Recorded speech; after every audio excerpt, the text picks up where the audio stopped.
Well, it's Friday night, and it looks like we have yet another leak from pre-order listings from retail stores, and this one comes courtesy of TriBlur from the message boards and EBgames' pre-order listing from their store. This isn't the first time that EBgames has carried exclusive items from the Generation Selects or Hasbro store kind of stuff. We had that Ectotron, we had the deluxe wheeljack, the deluxe Rekgar that was originally a store exclusive, and I want to say that was one of the drugstore exclusives. But as it stands right now, it looks like they're going to be getting a interesting one here. By the listing, it says here TRA, Transformers, obviously, Gen Select, Generation Select, Micromaster, Spy Patrol. And it's priced at the deluxe price point that EBgames is normally known for giving. Now, what this could be, the obvious answer that a lot of people have been going with is, well, we already got a whole bunch of other stuff in that Micromaster price point in the past, like you go all the way back to Siege Wave 1 and 2, and you have all those Micromasters, and along those Micromasters, you'd also have Laserbeak and Ravage. You'd have Rumble and Ratbat. And they were called Spy Patrol units. So it's pretty obvious. It's pretty obvious that this is going to be the completion of that. So, we had already up to this point Rumble. We're going to get Frenzy. And probably because we already got Laserbeak, maybe we're going to get Buzzsaw. Ratbat we already got with Rumble. It's a possibility. But here's the thing. Judging by that price point, it looks like it's not the same two little figures. Could it be potentially a 4-pack? Could it be a 4-pack to include, or maybe a third member or a fourth member? Are we going to get an interesting repaint? Maybe Enemy, Wing Thing, Stripes, Howlback? I mean, Rosanna? Wouldn't that be crazy?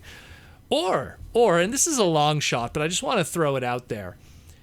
There's another team of Micromaster shaped and size Transformers that also have the Spy name in them.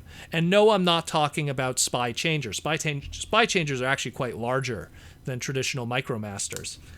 I'm talking about the original Generation 1 Mini Spies. Now, the original Generation 1 Mini Spies, for people who don't know, were a pack-in figure that kind of was, I want to say it was unanimously put to kind of also push even further the rub sign gimmick. And there were these 4 different molds, 2 cars, and 2, I guess we'll call it open-wheeler Jeeps. One was more of a dune buggy, one was more of a Jeep. And these 4 molds were then recolored, and there's so many variants of it because the spokes are different, recolored in the 3 different colors, in white, blue, and yellow. So they were this collectible thing. It was included with your gold bug and your roll bar and all these like smaller price point stuff in 86 and 87.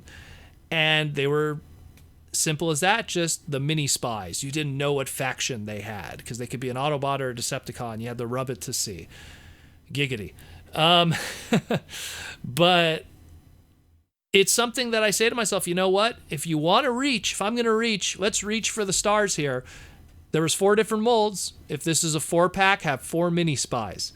Let's see, there was 2 cars there. One turned into a Porsche, one turned into I believe it was the Toyota FX, which was a concept car. You could just grab, any 2 of the different car Micromasters we've had at this point and just give it the color scheme. That'll be extremely unexciting, but give it an interesting color scheme that's reckons, or maybe you could just be kind of lazy and just do those solid white, solid blue, and solid yellow, and then do the robot modes at least kind of nice. As for the open wheelers, I don't know. There's not many molds that they could kind of use. The only one I could think of is with Omega Supreme. We have Countdown that kind of has that, I guess the Lunar Rover, which is kind of an open wheeler. But even then, that's kind of a stretch. And that's what kind of hurts my idea here more than anything, is that even though it'd be kind of cool to get the mini spies and have some fiction put with them, I mean, it's not the first time that within the Siege line and now Earthrise that we took, stuff that had no character. In the case that I'm referring to is the Power Dashers, and how these guys had no fiction, no characters. And now all of a sudden they have names and they have a story and everything, and they're released and modernized for the modern age. Why not the mini spies? But I mean, again, I'm reaching, and chances are this is going to be some kind of 3-pack or 4-pack, and we're just going to get the remaining members of Soundwave's crew for retail. I mean, it's sad to say, because the previous ones were also called Spy Patrol. So that's that pretty much. It's kind of sad, but it's the name of the game. You know, if you were Hasbro, are you going to invest in doing a store exclusive Gen Selects kind of thing that's a whole bunch of obscure characters, or the tried and true, easy to do, you know, completist nature, because people are going to want to complete their cassette characters for this line if they do exist. It's the easiest way to go about it. So yeah, that's that. Again, there's my silly speculation, but it's pretty obvious what this is going to be in the end. It's going to be a Buzzsaw, it's going to be a Frenzy, and it's going to be maybe 2 other members, maybe 1 other member. I mean, again, when they did the, I think like the last time we had a good, decent retail set of cassettes, I think the last time we had that was, I want to say, when we went back to those disc cassettes with War for Cybertron. I know that in Combiner Wars we had those, like, I don't know, they kind of looked like USBs or whatever, or like, you know, they had those little forks on the end of it. But I know that before that we had like a whole bunch of different cassettes and stuff with War for Cybertron and Fall of Cybertron. And I know that, like, there was a whole bunch of unique ones that came from that. In that we had Buzzsaw, we had Laserbeak, we had Rumble and Frenzy, but then we had a whole bunch of unique characters that were created for that line also. And I appreciated that, because it kind of showed that there could be extra stuff that could be done if need be.